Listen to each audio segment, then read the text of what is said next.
नमस्कार मंडळी, मी तुमचा लाडका मित्र वरद विजय चव्हाण आणि मी तुम्हा सर्वांचं माझ्या युट्यूब चॅनलमध्ये स्वागत करत आहे. मंडळी, 8/2/75 नावाचा नवीन मराठी सिनेमा येत्या 19 जानेवारी 2024 आपल्या भेटीला येणार आहे. काही काळ आधी या सिनेमाचा टीजर आपल्या भेटीला आला होता. टीजर बघून मला असं वाटलं होतं की ओके बाबा, लव्ह स्टोरी आहे, मेडिकल कॉलेजमधलं काहीतरी पॉलिटिक्स असेल आणि लव्ह स्टोरी म्हणजे लव्ह स्टोरी नाही, लव्ह ट्रायंगल पण आहे असं मला वाटत होतं.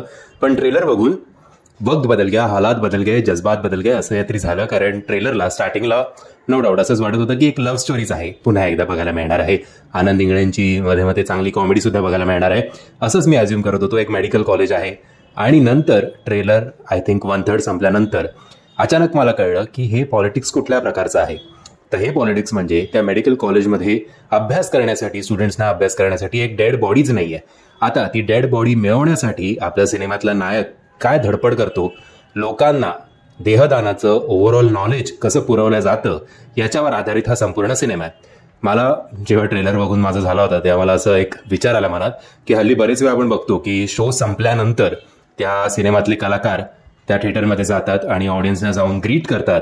यावेळेला मला असं वाटतं की समजा सिनेमा बघितला आणि अख्खे हे कलाकार थिएटरमध्ये आल्यानंतर प्रेक्षक तिकडनं पळ काढतील, कारण प्रेक्षकांना असं वाटू शकतं की हे आपल्याला देहदानासाठी मनवायला आलेत की काय.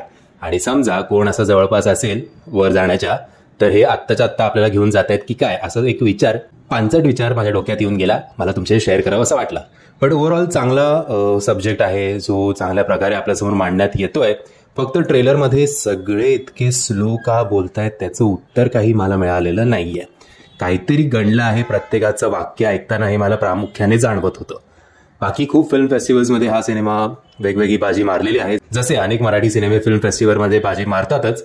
अनफॉर्च्युनेटली कुठेतरी थिएटरवर ते स्वतःचा छाप सोडण्यात अयशस्वी ठरतात. आशा करूया की हा सिनेमा जो आहे तो बॉक्स ऑफिसवर चांगली कामगिरी करेल आणि या सिनेमाच्या माध्यमातून देहदान सारखा महत्वाचा विषय लोकांपर्यंत पोहोचवण्यात हा सिनेमा यशस्वी ठरेल. म्हणजे जर हा ट्रेलर तुम्ही बघितला नसेल त्याची लिंक मी तुम्हाला खाली डिस्क्रिप्शन बॉक्समध्ये देतोय. मी आशा करतो तुम्हाला हा व्हिडिओ आवडला असेल.